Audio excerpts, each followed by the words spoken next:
Again, my name is Jessica Ellison, and I am a teacher educator at the Minnesota Historical Society, and I will be delivering our 60-minute webinar today on African Americans in early Minnesota. We are recording this webinar, and it will be available on our website later on at www.mnhs.org/education. Now, I also have two other folks in the room with me today who are helping me out with the webinar. There's Jack Matheson with History Live and Rachel Lindy from Minnesota History Day. And Jack will be working with the cameras and Rachel will be monitoring the chat. So if you do have any questions about your technology throughout the webinar, feel free to chat Rachel in the chat box. We will be stopping once in the middle for question period, but if you do have any other questions, feel free to put them into the chat box and Rachel will feed those to me as we go. All right, so let's get started. And in this webinar today, I put up my contact information in case you want to contact me later, but in this webinar today we're going to talk about a variety of different things related to African Americans in early Minnesota, and when I say early Minnesota I mean before the Civil War period. So we've got a couple of goals today for the 60 minutes. First, we're going to set the national context pre-Civil War, and that will give us a foundation about life for African Americans in the United States before 1861. Then I'm going to share some narratives about African Americans living in Minnesota pre-Civil War. They've got some really fantastic stories that both reflect and divert from the national narrative. We're going to talk about some particular individuals who have some really interesting stories, and then we're going to talk a little bit about resources. We're going to examine one primary source, and then at the very end of the webinar I will send you a link with resources as well as a classroom activity based on census records. So why this subject? A couple of different reasons. The population of African Americans in Minnesota's early years were very small, but they were present and they contributed in many different ways to Minnesota in the years before it was a territory and then in territorial and early statehood years. And those stories are worth a listen. The experiences, like I said, both reflected and diverted from the national narrative, and I think both of those different types of storylines really give a great perspective of life for African Americans in this time period. The other reason is that African American history shouldn't be relegated to just February, African American History Month. We shouldn't just talk about it in terms of life in the South or during the Civil Rights Movement. This is a period with African American history that doesn't get covered quite as much simply because there aren't as many stories, but it's still important for us to discuss in the general narrative of the history of Minnesota. All right, so let's get started with the national context. So what was happening in the antebellum period in the United States at this time? I will be referencing a lot of numbers throughout this presentation, and these numbers are ones that I pulled from census records that I looked at online, and I love census records. I'll talk a little bit more about why they're such great resources, but just so you know that that's where those numbers were coming from. So the majority of African Americans in the country were enslaved. The percentage in 1850 was about 86%. So more than 3/4 of Black Americans at this time were living in slavery. The transatlantic slave trade had been long gone, but slave trade was still happening, and it was actually expanding quite a bit due to mostly cotton production and the need for a much larger workforce. There were populations of free Blacks living throughout the United States, and although they weren't enslaved, they didn't enjoy equal rights for the most part, and there were laws called Black Codes that prevented free Blacks from, in some cases, voting, participating in civic life in other ways, marrying whites, going to school with white children, and a number of different things. So even though they weren't living in slavery, they weren't living in full equality. And then another important thing to note nationally is that by the 19th century, inequality due to skin color was fully ingrained in American culture. Centuries before, there were times when your skin color didn't determine your social status. But by the time we get to the end of the 18th and the early 19th century, your Blackness or your whiteness really defined where you fell in society, and for African Americans, that meant, for the most part, a second-class status. In the 1820s and 1830s, abolitionism was really increasing throughout the United States. Now, this movement had been going on. This sentiment was not new either in Europe or in the United States, but the movement became much more organized and widespread in the 1820s and 1830s. It wasn't universal. People didn't feel the same way about abolition, even within the movement. Some people within the movement favored immediate emancipation from slavery, and others favored a more gradual, voluntary emancipation. So let's further complicate things. There was a division in the abolition movement where some people wanted more gradual and some people wanted more immediate emancipation. And then there are the folks that were opposed to slavery on principle, but they weren't necessarily abolitionists. And anti-slavery advocates in general weren't necessarily in favor of equal rights. And this is a really important point to remember, especially when we start talking about Minnesota, is that just because they were anti-slavery, that they were opposed to slavery, it didn't mean that they felt that Black Americans deserved the same rights as white Americans. And this is in particular when it comes to voting rights and participation in government. So this is something to remember as we start to talk a little bit more about Minnesota.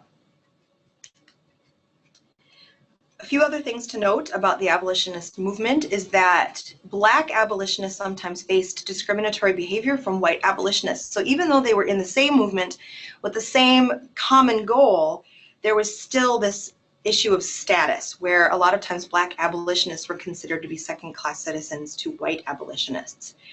The final point that I really want to make about anti-slavery and abolitionism is that the North was not universally supportive of emancipation. There's this myth that the North was free, anti-slavery, and the South was pro-slavery. And that's not necessarily true. There were a lot of people in the North who were very dependent on slavery, especially when it came to economics. So that's another thing to remember as we start talking about Minnesota. Back to some numbers for just a minute as we talk about where African Americans were living pre-Civil War. So as I said before, 86% of African Americans in 1850 were enslaved, and most of them lived below the Mason-Dixon line. For example, in South Carolina, by 1820, the enslaved population in South Carolina had surpassed its free population. So there were more enslaved people living in South Carolina than there were free people. And the map on the screen, it might be a little hard to see. It was drawn in 1861 based on 1860 census records.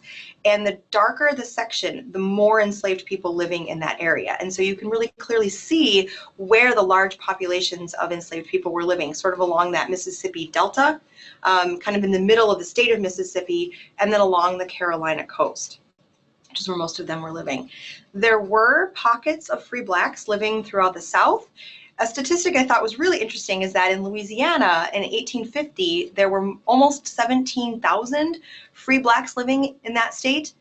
And then in Louisiana's next door neighbor, Mississippi, there were only 519. So they were very different situations. They're both southern states, slave-holding states, but the population of free Blacks was very different in 1850. In the North, the number of enslaved people dropped really dramatically from 1820 to 1830, and it really correlates with that rise in abolitionism, that it went from just under 23,000 in the North to just under 7,000 in the North. And a lot of these were states that were voluntarily banning slavery within their borders. And this happened differently in different states. In Delaware, as late as 1850, there were more than 2,000 enslaved people living in the state of Delaware. And by the time we get to 1850, 16% of the United States population was enslaved, and only 2% of that population was free. So it's a really, really tiny slice, and most of them are living in the northern states. Okay, so I'm going to step off screen for a minute here because this sounds like a lot of numbers and percentages, and it really is. And statistics, if they're just looked at in number form, don't always tell you much, and they're tiny columns with tiny print, and it's hard to synthesize. So what I did here is I took some numbers from the census records and I put them into chart form, and what you see here are the percentage of increase in each of these three different populations from one census to the next. And remember, there's 10 years between census. And so if you look at the white population increase and the enslaved population increased from 1820 to 1850. It's pretty steady. The whites almost doesn't increase at all, and the slave just kind of goes up and down a bit. But look at the free black population. I found this to be really interesting. Between 1820 and 1830, the free black population increased by 27%. But then from 1840 to 1850, the free black population only increased by 11%. And so as we're getting closer to the Civil War, as the sectional divide deepens, as there's more need for more labor in the South, that free black population increases by a much smaller number. And so there's a couple of different explanations I think you could make for this. If you have any thoughts, certainly feel free to chat them to each other in the chat box. This could also be a really good discussion for your students as you start talking about all of the laws and acts and court cases that would eventually lead up to the Civil War in 1861. Okay, so we're talking about the South and we're talking about slavery. The question is, was there slavery in the North? And the answer is yes. The Northwest Ordinance, which was passed in 1787, officially outlawed slavery in territories northwest of the Ohio River. And by 1810, 75% of the northern blacks were free. And so legally, slavery was not supposed to be in the North. However, that's not necessarily true. Many northern states did call for eventual emancipation, but like I said with Delaware, even in 1850, there was quite a large enslaved population. And then there were new western states that were coming into the Union that banned slavery in their constitutions. The Missouri Compromise, which was passed in 1820, banned slavery in new states above the 30 parallel. And so any new states that came into the Union after that point, up until the Kansas-Nebraska Act in 1854, were free. And so there's all these different laws that were banning slavery for the most part above the Mason-Dixon line. Despite this, despite the gradual emancipation and outright bans, enslaved people were living in the North. We do see that somewhat in the census, but not entirely. We know that there were enslaved people living in Minnesota in 1850 and 1860, and they're not noted in the census at all. And so we really have to look to anecdotes about who was living, enslaved people who were living in Minnesota to get at the heart of that story. Okay, so let's take a break and ponder a question before we get into talking specifically about Minnesota. Now, Rachel is going to chat you a PollEv link into the chat box. And what I'd like you to do is click on that. The question you're going to be thinking about is, how were the experiences of Minnesota African Americans similar or different to those elsewhere in the country? So think about what we've just talked about, the national context of slavery and freedom around the country in the antebellum period, and think about what you know already about Minnesota, and throw out some ideas about what you think this experiences would have been like for Minnesotans. I'll give you a couple minutes.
All right, keep those responses coming if you've got more thoughts about this question. I see a couple of really interesting points. We've got a couple about possibly less discrimination in the North, which I think is a really interesting point. We have more free people proportionally compared to elsewhere. That is definitely true. And then we have a couple different comments about different labor tasks in the North for slaves. So there's some really interesting comments, and as we start to think about the differences for Minnesota African Americans and those elsewhere, I do want you to keep these in mind as we talk about the proportion of population and also about labor. I think those are some really interesting points. And then discrimination will play a big part, especially as we get closer to the Civil War. Fantastic. All right, so continue thinking about that, and if you have any other thoughts about how the experiences might be different, especially as we start to talk in more detail about what was happening in Minnesota, chat that to Rachel and we can talk about that later on in the question period. Okay, so Minnesota is a really interesting situation as we talk about African Americans and their lives in what would become Minnesota. And its race relations really shifted greatly from about the 1830s until the Civil War. There was a big disparity in how early African Americans experienced their social status to those who were living here closer to 1860. The national issues of slavery and race certainly impacted Minnesota in a number of different ways. And there are some pretty unique experiences for African Americans in Minnesota that, as I said before, don't always reflect this national narrative and gave a lot of early African Americans an opportunity to live with much greater equality. And so we're going to talk about a bunch of these different things here. First, a little bit about Minnesota. As you might know, Minnesota became a territory in 1849. Parts of Minnesota came through the Northwest Ordinance and the Louisiana Purchase to become part of the United States, and then would become the Minnesota Territory in 1849, and then became a state in 1858, just before the Civil War.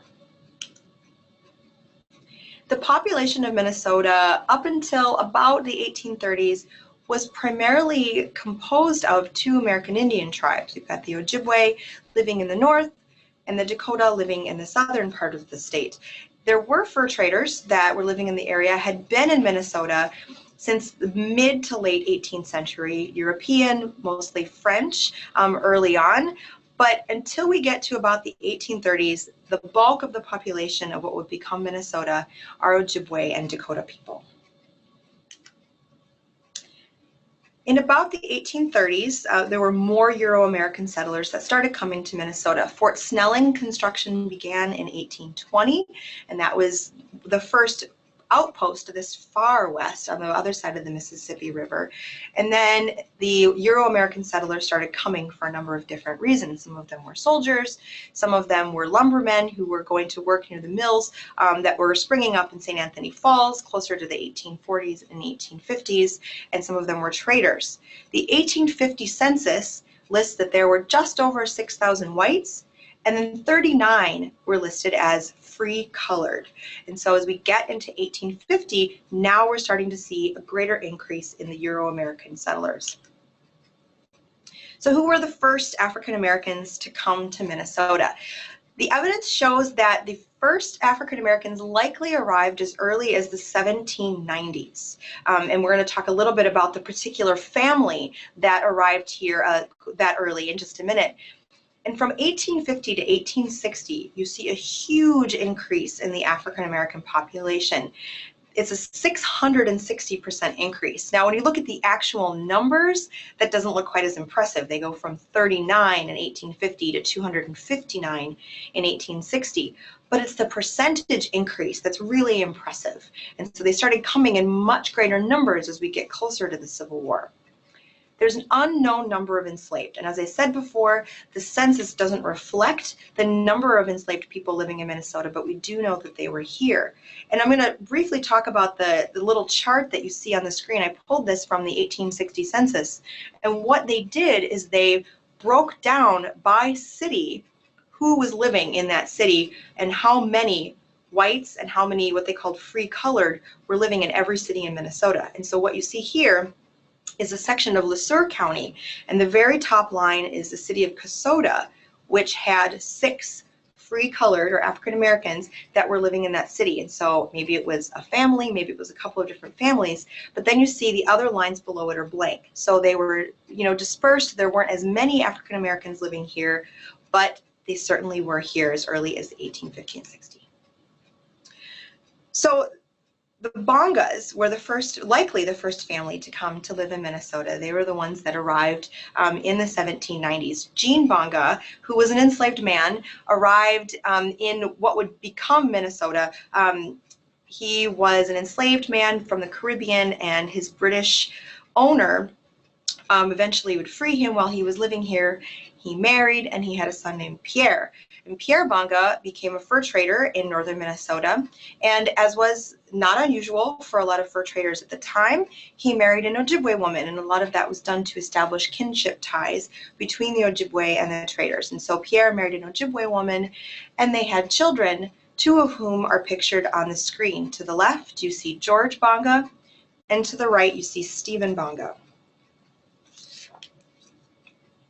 And here's why the Bongas are really unique. The Bongas, being the first African Americans in this area that was very sparsely populated, really had a unique opportunity to live in a much greater sense of equality than some of their descendants would, and some of their counterparts living in eastern and southern states.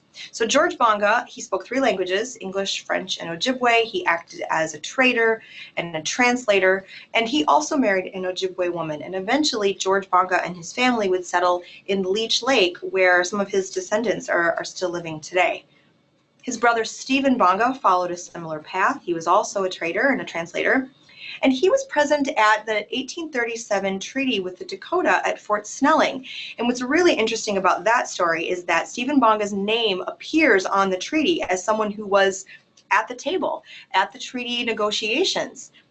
Also present at that exact same time at Fort Snelling was an enslaved man named Dred Scott. And so here are 2 men, both of African descent, present at the same time at the same event, but in 2 very different social situations. And so Dred Scott came in, and he was an enslaved man. He was entirely defined by the color of his skin, whereas Stephen Bonga was not. They also had a sister, Marguerite Bonga, and here is another anomaly that makes the Bonga so interesting, is that Marguerite married a white man. He was a Swede, and they eventually moved to Fort Snelling, and Marguerite Bonga's descendants are also still living in Minnesota and North St. Paul. So why was it that the Bongas enjoyed greater equality than future Minnesota blacks? And really there's 3 different reasons. First, the notions of race at this time focused more on the division of white and Indian rather than white and black. So a lot of the notions of race in the Minnesota wilderness at this time focused on culture and custom. And the Bongas really aligned themselves with Euro-American culture and custom, and not necessarily with American Indian culture and custom. And so the Ojibwe referred to George Bonga as the Black Frenchman, and George Bonga himself referred to himself as one of the first white men to enter the territory. And so it was this idea of culture and custom that made them a little bit different. Second, there was a small population, and so they were much more focused on survival than drawing lines of race. And so they banded together, and as we'll see in a story that we'll talk about later on, Jim Thompson, they were much more focused on a community surviving together with this very small population. And the third reason is that the Eastern notions of race really hadn't quite solidified, hadn't quite traveled into the Northwest. Minnesota was a wilderness both in the physical and political sense. There weren't the laws governing this area that there were back east and down south, and so Minnesota really operated in a much different way. And so since these Eastern notions of race hadn't gotten quite this far, the Bongas were able to live in a much greater equality with their white peers. So some of the first Minnesota residents were free, but which makes sense because it was a free territory, but there was also slavery happening in Minnesota. Despite the laws, there were, not a whole lot, but definitely some enslaved people. And as we look at the laws that prohibited slavery, it includes, as we talked about, the Northwest Ordinance, the Missouri Compromise, and then eventually territorial laws, and then the Minnesota Constitution banned slavery outright in 1858. So it was officially illegal in Minnesota. So why were enslaved people in Minnesota? Again, there's kind of three different reasons why enslaved people came to Minnesota. Number one is that a lot of times they were brought north with their vacationing Southern owners. The Southerners would be traveling north to escape the sultry summer months in the South, and they would bring their enslaved people with them.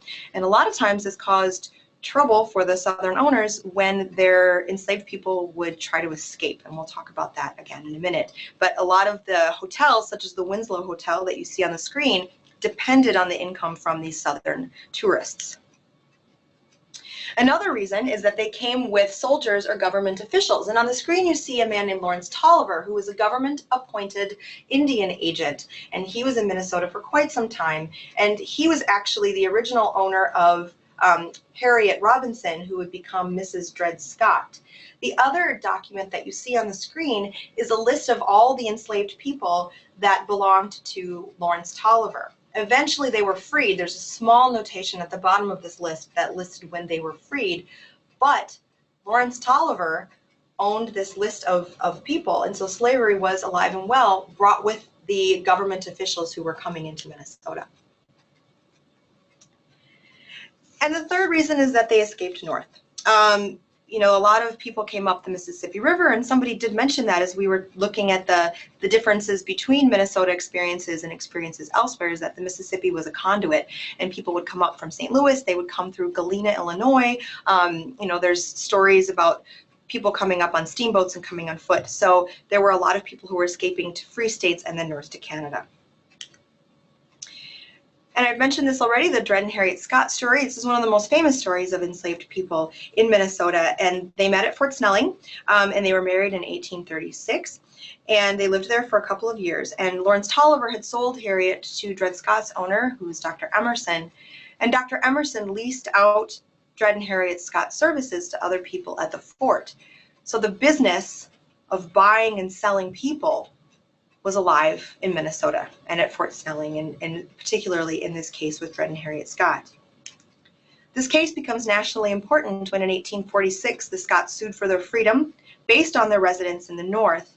And then in 1857, Dred Scott v. Sanford was argued in front of the Supreme Court, and it further inflamed the slavery debate because the court decided that African Americans were not citizens, couldn't sue in a court of law, and that people could not be deprived of their property, including enslaved people. So the Scots' experience, based on their time at Fort Snelling, really defined experiences for others after 1857 and really up through the Reconstruction Amendments after the Civil War. Okay, so we're about halfway through, and so I just wanted to pause for a minute to see if anybody had any questions about anything we discussed so far. Rachel, do we have any questions coming through? No, but there's some more responses that came into the poll. If you okay, want yeah, let's hear that. The similar experiences would be the feelings of differences between whites and blacks' outlook on life, family, and work. I would also think that how they were treated in shops and others would work. The differences would be the ability to have a feeling of community, how they come together and bond in a group. Yeah, and that's a really good point, because how they were treated, again, is different because of the number of African Americans that were here. I've read a lot of sources that said that they weren't seen as a threat because there was such a small population of African Americans up through, about 1860. And so they were treated differently in a lot of ways. And there are going to be things we're going to talk about in just a minute that will show that a lot of white Minnesotans didn't want some of the federal interference that was coming in, and so a lot of them looked the other way when things like the Underground Railroad came through Minnesota. So that's definitely true. If you have any other questions, feel free to chat them in to Rachel. I've got one more here. Yep. How were the three Bongas related to each other? Okay, we've got Gene Bonga, who was the patriarch. He was the one who was brought up north by his master from the Caribbean. He was the father of Pierre Bonga, who became a fur trader and married an Ojibwe woman. And Pierre Bonga was the father of George Bonga, Stephen Bonga, and Marguerite Bonga. I should have drawn a little family tree of the Bongas, but they're a really interesting story, so good question. All right, so if you have any other questions, feel free to chat them into Rachel, but otherwise we will continue with one of my favorite stories. This is a really fascinating story about an African American in Minnesota whose experience was very atypical of what was happening around the country at the time, and he really witnessed the shift in acceptance of African Americans in Minnesota. His name was Jim Thompson, and he was purchased and freed in 1837 by a missionary, and he moved to St. Paul with his Dakota wife in 1840. So he spent a couple of years with the missionary as a translator to the Dakota before they settled in what would eventually become St. Paul. And Jim Thompson became what they called an old settler of the capital city. He was there, he was the foundation of the city, he was there with a lot of the founders, he worked in construction, he belonged to the Methodist Church, so he really was a huge part of this community. Another really telling story of Jim Thompson's status as a social equal was that in 1841, he testified in court against a white man, which was illegal in most other parts of the country. An African American could not testify in court against a white man, and the story was that Jim Thompson rescued a young girl who was being raped by a white man, and he served as a witness in court in front of Henry Sibley, who acted as the judge. And this was unheard of in a lot of other places. And so that case in itself really shows that Jim Thompson was an equal in the late 1830s and early 1840s. But then there's this great irony in the life of Jim Thompson. And so the man who purchased and freed him, his name was Alfred Brunson, and Brunson was a missionary. Brunson's son Benjamin, who eventually would become an officer in the Civil War, was Thompson's next door neighbor. And actually the activity that I'm going to send you later, the census activity, shows Benjamin Brunson and Jim Thompson living next door to each other. So they were neighbors, they knew each other. Brunson was very aware of Thompson's status as an old settler of St. Paul. He knew that he was an equal. But Benjamin Brunson served on the territorial legislature in 1849, and he was one of the ones that helped introduce a bill to the territorial legislature to limit suffrage to white males. And so here's this great irony, is that Benjamin Brunson was fully aware of Jim Thompson's social status and his status as an equal. But once the laws were being made, Benjamin Brunson leaned more toward those Eastern notions of race. Black suffrage was very controversial. And so a lot of the people in the legislature thought that territorial status was more important than black suffrage, and they didn't want to anger anybody. And so they chose to limit suffrage to white males in order to protect the territory. And so Jim Thompson's life really shows the beginnings of this situation reversal. He was a pillar of St. Paul. He donated money to help and materials to help build buildings in St. Paul, and he was an equal to his white neighbors.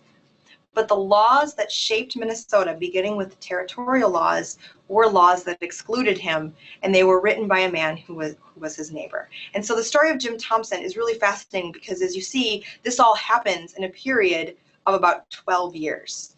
So when the Eastern notions of race started coming, they started coming really fast. So there's slavery in Minnesota, we've established that, and we also have to start talking about how there were people fighting slavery in Minnesota. So it wasn't just something that was happening and people were looking the other way. There were active fighting of slavery going on in Minnesota. And so when you think about the people who were fighting slavery in Minnesota, they were fighting it not only on a local sense, but also on a national sense, because the national debate over slavery was certainly playing out in Minnesota.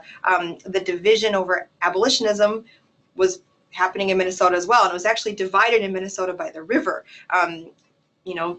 Abolitionists live on one side of the river, and then the non-abolitionists lived on the other side of the river in Minneapolis. And then there were the national laws that were affecting Minnesota as a territory and as a state. And in particular, there were the fugitive slaves that were coming up into Minnesota. There were some states, such as Illinois, that passed laws that limited or banned completely any sort of black migration into the state. Minnesota actually considered those laws for a little while and then decided not to pass them. And so when fugitive enslaved people were thinking about where to go, Minnesota was right up the river, and it was a place where they could possibly escape to freedom. So the Fugitive Slave Act was passed in 1850, and Northerners were now under federal obligation to return runaways. And this is not always something that Northerners were very happy about. They didn't really care for the federal interference in their local affairs. You know, we've got enslaved people here who are trying to escape. It doesn't really matter, but the federal law says that it does have to matter. And the Northerners really didn't like the presence of slave catchers either. And so in a lot of cases, this led white Minnesotans to kind of turn a blind eye when runaways were helped in Minnesota. But there was another complication. So helping those fugitive slaves who escaped from a faraway owner in a faraway South was much different than helping an escaped slave who had just left their Southern owner who was staying over at the Winslow Hotel.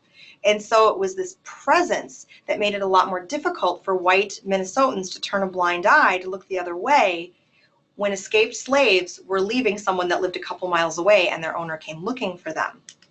And a lot of this came down to economics. So the owners of the Winslow Hotel and other businesses that depended on the income from these Southern tourists were not really wanting people to help these slaves escape, because then the Southern owners, if they saw that Minnesota was a place where they would lose their enslaved people, they're not going to come back to Minnesota, and they're not going to come back to places like the Winslow Hotel.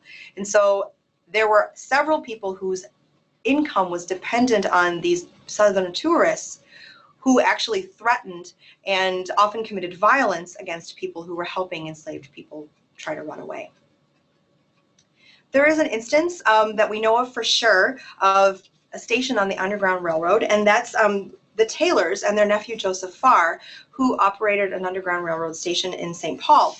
And Farr later reminisced in many years later about working with his uncle on the Underground Railroad about an instance where his uncle was helping a young girl who had run away from her owner who was in town, and the owner came into Taylor's barber shop looking for his girl, who was actually in the back room. And William Taylor managed to distract the owner for long enough that others that were helping William Taylor could help the young girl get away. And so this was all happening, you know, really close in St. Paul, and William Taylor and Joseph Farr came right up against some of these situations of owners right in their face wanting their enslaved people to be returned to them.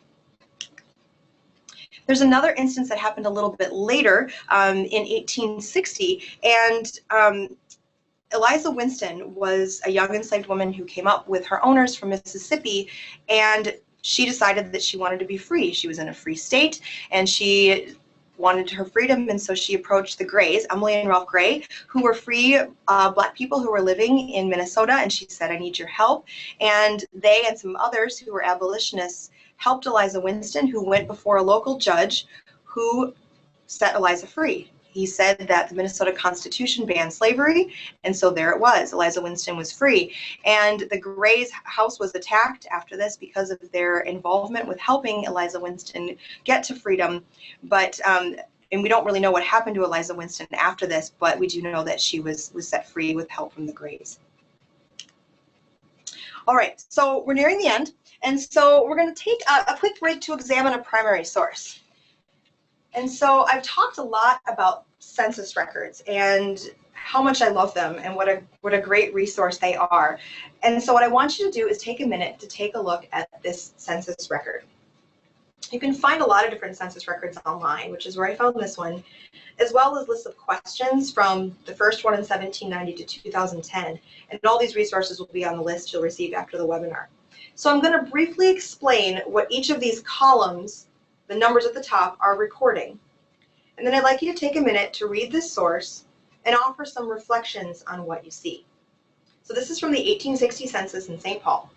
Column 1 is the home number, 2, the family number, 3, the person's name, 4, their age, 5, their sex, 6, their color. And a note here, in 1860, there were only 3 options for race: white, Black, and mulatto. Column 7 is their profession. 8 and 9 have to do with the value of their estate, and 10 is their place of birth. So take a minute to observe, read the columns, and type into the chat any thoughts or questions that you might have about what you see.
Okay, so we have some really great observations here, and I'm going to address a couple of these before I talk about some of the other things we should take a look at when we look at the census records.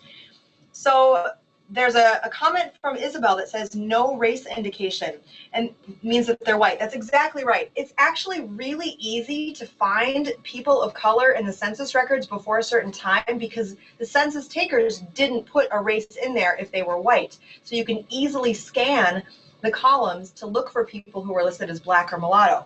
So that's exactly what that means. DC certainly is District of Columbia in the place of birth. And Matt's right that DO, which is listed under Virginia, means ditto. So the person listed under Virginia was also born there.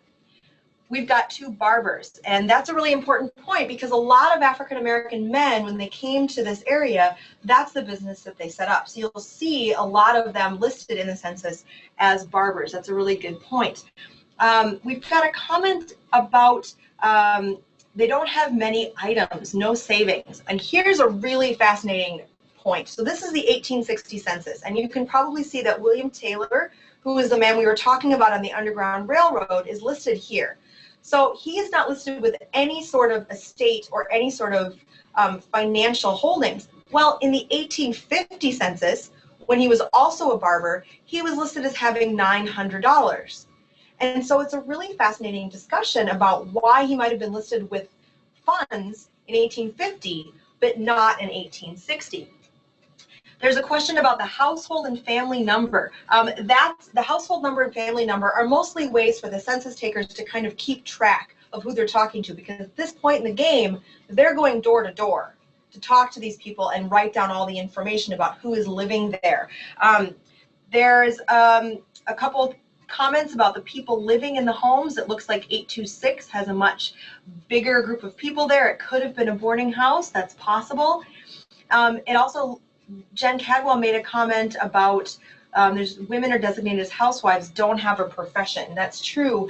Women were not always listed with a profession at this point. Later on in census records, they're much more likely to be listed as housewife, but that's not necessarily the case here. So that's a lot of really great points, and I want to bring up a couple more things as we look at this before we move on. And so we've got the Taylors here. You can see William Taylor and his wife and their child listed. And then Joseph Farr is listed as well. So these are all the people that we talked about. And what I love about census records, and just a note here, I'm kind of a census record nerd. I love them very much. They're my favorite source. Is that here is this person that we told this story, and it kind of is abstract and out there, and it's hard to pinpoint. When you see his name on the census, suddenly it feels more real. And so here's William Taylor and his wife and their child and Joseph Farr, and these were real people that were living a life in St. Paul. And so it just makes it a lot more concrete for a lot of kids. The point about race is absolutely true, that if you were white, you were oftentimes not listed as white. And it wasn't until the 1870, 1880 census that there were more options listed for race, which is a really fascinating thing. Great observations. This one we're not going to look at in quite as much detail, but I wanted to put it on the screen as sort of another example of a story that I don't really know what the story is here, which is why I like it. So this is from 1850, this census, and the head of household is always listed first. And if you look at the head of household here, it's a woman. She's not listed with a profession. Her relative, who's right below her, is a male. He's older, he has the same last name, he's listed as a barber. And so why is he not listed as head of household? It's a really interesting story. And then if you look at the column of the place of birth, they were born, all the people in this household were born in free and slave states. The last woman in the line and the census here doesn't have the same last name. And so you start to wonder, who are these folks? Why did they come to Minnesota in 1850? Are they a complete family unit? Are they a bunch of families together? How did they come from all these different places and make it to St. Paul? And I don't have the answer to that, but I think that's a really good discussion that you can have with your students, and census records are absolutely the way to go. Great, these are really fantastic observations. Thank you so much.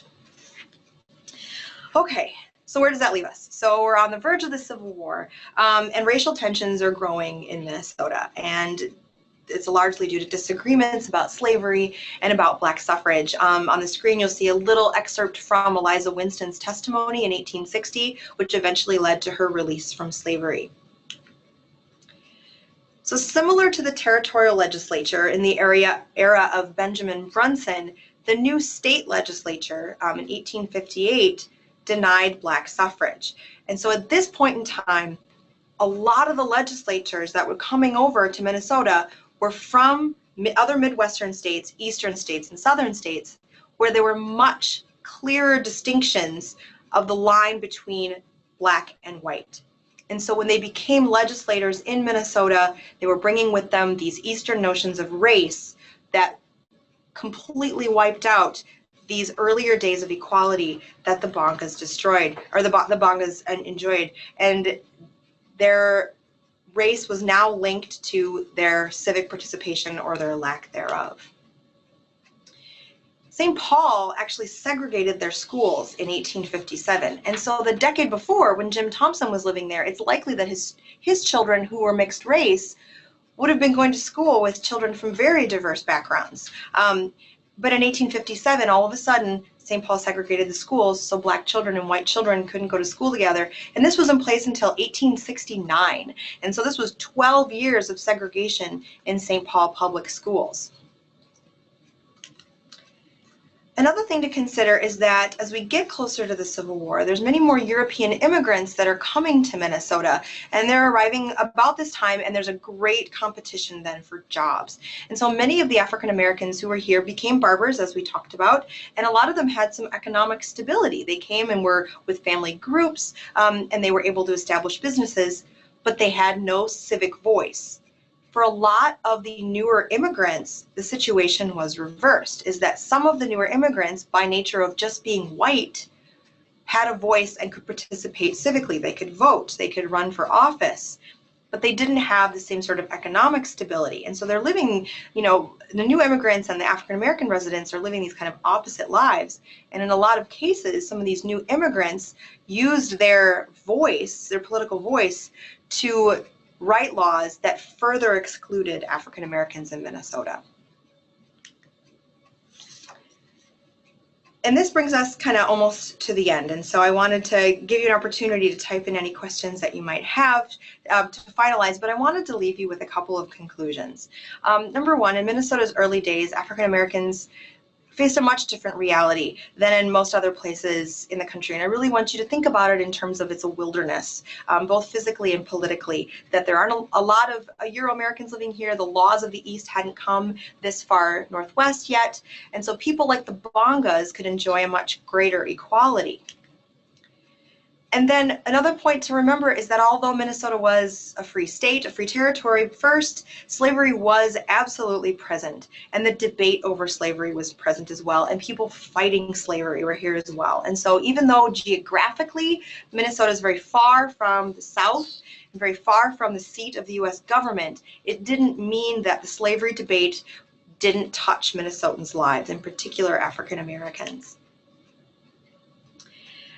And finally, as we get closer to the Civil War, in the territorial years and the early statehood years, this Eastern sentiment regarding African Americans and their place in the second-class status in society really migrated to Minnesota.